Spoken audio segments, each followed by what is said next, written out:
Running naturally puts a lot of strain on our muscles, tendons and ligaments, and if we do nothing about it, we will start to see a gradual reduction in our range of movement. So it's probably time to address it with some post-running stretches. I've got a whole selection of stretches for all of the major muscle groups, so you can choose which ones work best for you.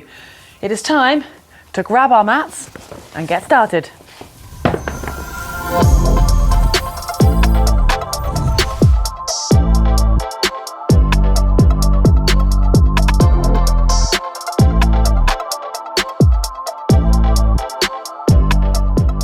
The clue is in the title here. These stretches are designed to be done at the end of your session. And I don't mean straight after your last effort when you're still puffing and your heart rate is high. Make sure you incorporate a nice gentle warm down so you've still got the blood flowing and you're warm, but your heart rate has dropped. So whether that's a nice jog or a little bit of a walk, just plenty of time to let everything settle. If you don't have the energy or the time to fit in any stretches after your run, then just make sure you've done some sort of warm up before doing them, whether that's a morning walk or a bit of a swim, anything to get your body moving, because we don't want to be stretching cold muscles. That will reduce any benefit and at worst could even lead to you getting an injury. One final point before we start, you need to hold each of these stretches for a minimum of 30 seconds, ideally longer, but you're going to need to listen to your body on these, and maybe some areas will need a longer stretch and more attention than others. So I'm going to leave that one up to you.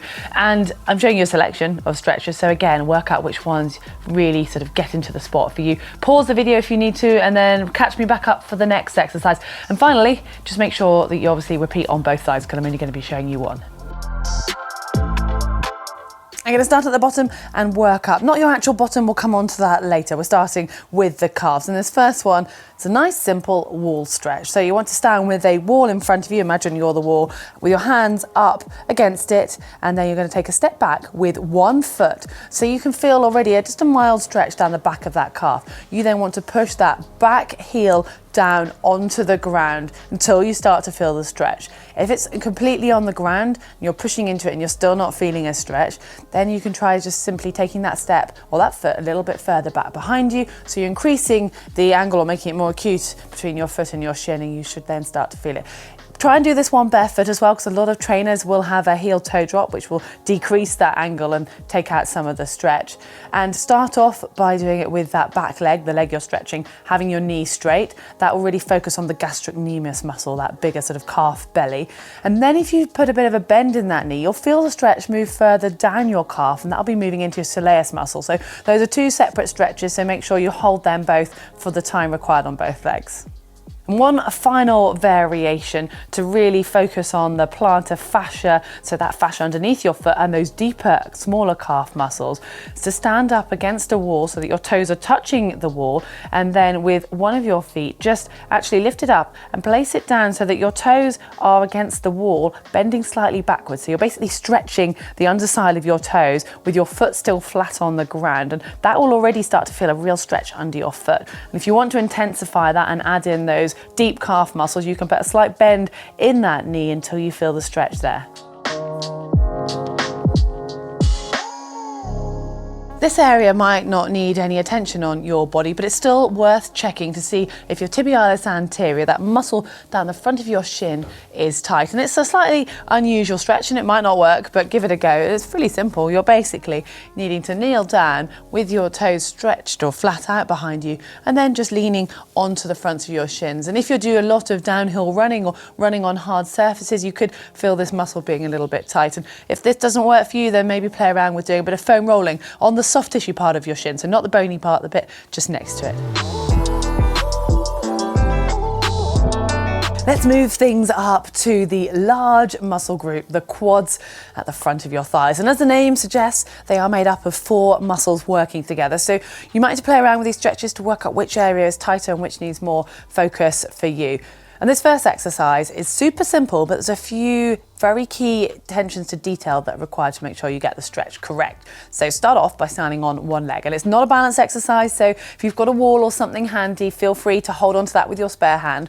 Your other hand is going to be holding onto your ankle. So the non-standing leg, if you bend your ankle up towards your bottom, catch hold of it with your hand and try and pull it towards your bottom. But before you get too deep into that stretch, I want you to make sure a couple of things. First off, your hips are level and they're facing forwards. The next part is your knee. Make sure that that's parallel to the other knee, so it's not coming out to the side, it is not going back behind you or up in front of you. And once you've got that in the right position, you can start to apply a nice gentle pressure by pulling that heel towards your bottom. And as you do so, you should start to feel the pull or the stretch right down the front of your quads. You might think, oh, you're getting loads of range of movement if you can get your heel up really high by leaning forwards. Well, that's just cheating, and you're not going to be getting the same quality stretch if you do it actually nice and straight. So if you have a mirror, you can do it in front of that to really make sure you've got it just spot on. This next option is taking it down to the mat, and you might need a couple of props, but I'll explain as we go. So you want to start by a position of a kneeling lunge, but not a really stretched out lunge, just one foot out in front at right angles for the ankle and the knee, and the other one just straight underneath your body, so it's actually a straight line going down through your torso and that back leg. Now from there you might want to fold your mat over or put a cushion under that knee, because there's going to be a little bit of pressure going through it as we stretch out the quads. Then you want to try and reach with the hand on the same side again, down to that foot, and you're going to try and pull it towards your bottom. I find this stretch quite hard, I'll be honest. My quads are really tight and I do sometimes struggle to actually reach my foot in the first place. If that's you, well, you can use a prop, some sort of strap, or it doesn't need to be anything specific to stretching, just anything you can find that you can put around your foot, and you can use that to start to pull it towards your bottom. And again, it's the same principles go, so make sure you keep your hips nice and straight forwards and no leaning into this one, because it's not a hip flexor stretch. We're wanting to really focus purely on the quads. You want to keep your body nice and upright. Staying on your mat, we can now take this sort of lunge stretch onto your side lying down. So lying on your side, hug your lower knee towards your chest, which will help keep your pelvis nice and neutral and mean that the focus is purely on the quads. And then with that top leg, you're going to simply get hold of your ankle again and pull your ankle towards your bottom all the time, keeping your hips facing towards the wall, and holding in that lower leg should actually help to really make sure you can't cheat on this exercise. So it's quite a nice one. Now I know your quads obviously help to flex your hip, but we want to address the deep hip flexors with these next few stretches. So back to that lunge when you're on your knee, but I want you to actually lift up your back knee and move your foot further back so that you've got a much longer lunge, and this will start to hopefully move that stretch sort of further up into your hip flexors, so it should be going all the way down your leg and into the front here. And you can play around with that a bit of leaning forwards until you feel the stretch, or moving that leg further back. Again, obviously still need to keep yourself nice and level and your shoulders forward and hips level, but this time you can really start to open that hip up and really kind of push or lower your body into that stretch.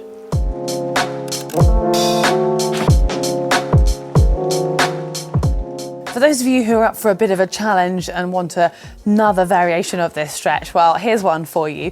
Remember when we started off just stretching the quad standing on one leg? Start in that position, and then from there, when you've got hold of your ankle, we want you this time to actually tilt forward. So you're going into what's known in yoga as dancer's pose. So you're basically going to have your leg going out behind you, tilting forwards. With your opposite leg, you can reach out to help your stretch. Once you've found your balance and you've found your sort of optimum tilting distance forwards, I then want you to push that back leg into your hand, and you'll feel it really opens up the whole front of your body as you're basically kind of doing an active resistance to that stretch. And it'll be really nice if you can manage the balance. If you don't quite have that flexibility, or you need to get in a different position, again, try using a strap under your foot.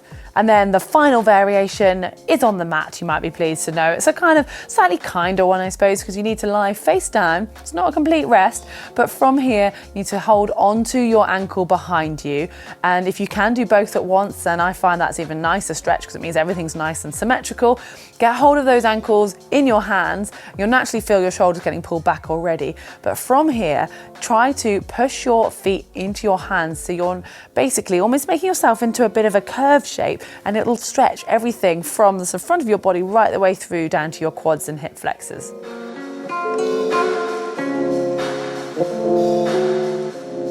Onto the hamstrings, the backs of the legs now. We're going to start old school. You might remember this stretch from maybe your PE school days. but it works, so why not start with it? Starting in a standing position, you're going to simply take one foot and step it slightly in front and rest on the heel of that leg. The other leg, the back leg, is going to be the supporting leg, so the majority of your weight will be going through that. Have a bend in that leg, and you can either place your hands on there or on your hips to start with. And it's really important that you keep your chest nice and upright, because we don't want to be bending the back. We want to be stretching the hamstrings, not the lower back. So once you've got that nice straight posture of your torso, you're going to gradually tilt yourself towards your extended front leg until you start to feel a nice gradual stretch down the back of that leg. It might come on quite quickly, especially if you've got your torso nice and upright. And once you're there, just hold it where it's comfortable. If you then want to play around and change the stretch, you'll feel that the stretch actually moves along your hamstring if you bend that knee ever so slightly. And it's quite a nice experiment. You don't want to be hyperextending at the knee either. You don't want to be stretching that part of your hamstring. You want to be stretching the muscle belly. So play around a little bit with what works for you. And to intensify it slightly further, you can drop your hands down towards that leading heel, but still making sure that you don't round your back.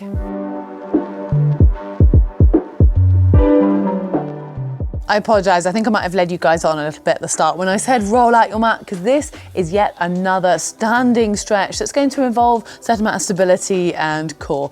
It's time to look at the glutes. You need to start by standing on one leg. Yes, you guessed it. With the other leg, you're going to take your ankle and rest it across the top of your thigh, so just above your knee. So basically you're making kind of a triangle shape with your quads. And once you've got into that position, you're going to bend the standing leg, or the one that's got the weight through it, and drop your bottom back behind you. So you're kind of going into a single leg squat with one leg resting on it, and you'll soon start to feel the stretch over that glute, over your bottom on the side that isn't standing up. If balance is a bit of a challenge here, then do feel free to hold on to something in front of you. And it's actually quite nice, because sometimes you can change the stretch by holding and leaning into it. You can deepen the stretch that way. So experiment with it, but it does require a little bit of balance to start with. And now, if that's too hard or you want a slightly different option, it is time to go onto the mat. And we're going to take pretty much the same principle into lying. So start by lying on your back. You're going to bend, but start with that ankle back over the resting over the other thigh, and then you're going to bring that thigh, the one that was standing, up towards you, and you're going to put your hands in behind the thigh so you can pull it closer to you. Doesn't matter if that leg is bent this time. The idea is you're just trying to get that resting ankle as close to you as possible, and the closer you pull it, as you bring it in towards your chest, the deeper you'll feel the stretch. Staying on the mat, another variation which some people find actually adds into more of a thoracic twist and a glute stretch. I find it works both, and it's really quite a nice one. So sitting with both legs out in front of you, take one foot and place it over the top of the other leg, so it's resting outside of the thigh, just above the knee. And then you're going to either use the back of the opposite arm or simply hug that knee that's up, and you're going to move your torso around to the opposite direction. So you're basically moving your body the opposite direction to that bent leg, and that should start to give a kind of nice stretch to the glute, but also down the ITB, as well as, like I said earlier, kind of stretching out and rotating your thoracic spine. And hold that one. If you want to make it more intense and you've got the coordination, it's a hard one to explain. The leg that's out straight, you can simply add a bend and bring that one back towards you underneath your bottom, and it kind of just intensifies and sort of curls you up into a bit of a tighter ball to then be able to stretch even further. But like I said, play around, because it's quite a difficult one to get to start with. And then finally, a nice simple one, which again, this is slightly not purely about the glutes, it's kind of stretching into the fascia down the side of your leg and the whole side of your body. Standing upright, put one foot in front of the other, and then reach your hands up to the sky. Now the foot that's behind, that's the side you want to stretch away from. So with your arms, simply start to just add in a side bend away from it, and you're lengthening. Think of lengthening the whole side body away from that side, and you should feel a really lovely stretch all the way down your body.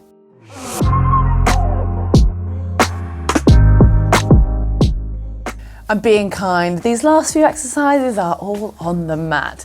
Now, I know today is mainly about the legs, but when we're running, our back obviously takes quite a lot of impact, especially our lower back. If you're running downhill or doing really hard efforts, a lot of impact goes to it, and you can often find yourself going into a lot more extension in that area. So a nice counteractive exercise, this is more of a kind of mobility release rather than a pure stretch, is to lie on your back and just hug your knees to your chest and rock very gently side to side and also forwards and backwards. It should just feel really nice and give your back a little bit of loving release. And now, yes, I've said legs mainly, but we know our whole body is connected. So I just want to quickly address the thoracic spine, because obviously you're using your arms and there's a lot of rotation and twisting going through your body when you're running. So start in 4-point kneeling and take one hand and thread it underneath the armpit of the other and reach out as far as you can with your palm facing up towards the ceiling. Once you've reached that sort of end point as far as you can, just gently drop that shoulder down onto the mat, and you should really feel a nice sort of stretch and kind of rotation across the back of your middle spine. Hold that. It's one that I find I can hold for a long time because it's just a really lovely stretch, and obviously do it on the other side. You can even counteract that movement by taking your hand up to the ceiling and opening up your chest and rotating in the other direction. And then our final one for today is still staying with a thoracic spine, or sort of the whole body this one really gets, is focusing on rotation. Lie on your back and put your arms at a nice T position either side of you, or goalpost if you haven't got that space. And you're going to bend your knees up so that your feet are resting on the ground, knees are pointing towards the sky, and just simply drop your knees over to one side. And you should already feel, again, a bit of a stretch down the ITB and your side body. If you want to intensify this stretch, then you can turn your head in the opposite direction. So see your body has a sling going across with the fascia, and it will just stretch out that fascia. It's a really lovely one. You can play around with it again, maybe straighten your top leg or get someone to give you a little bit of assistance to really add for that stretch. And of course, do it on the other side. See, I said I was going to be nice and finish off on the mat with some of my favorites. Well, hopefully that's enough of a selection for you to choose from, and you should be able to find at least one stretch for each muscle group that will help you to loosen off that area. And I know I'm guilty of not doing enough stretching. If you have sat and watched this video and think, oh, those are good, well, do come back to it, save it to watch again later, and you can pause as you go along, and hopefully it will help you just to remember that your body will thank you for this. I mean, I'm already feeling a lot better from just doing the stretches throughout this video, and now I need to go and do the other side, I think. Well, if you've enjoyed it, give us a like, and remember to check out our social media channels, give them a follow, and you can also subscribe to our YouTube channel.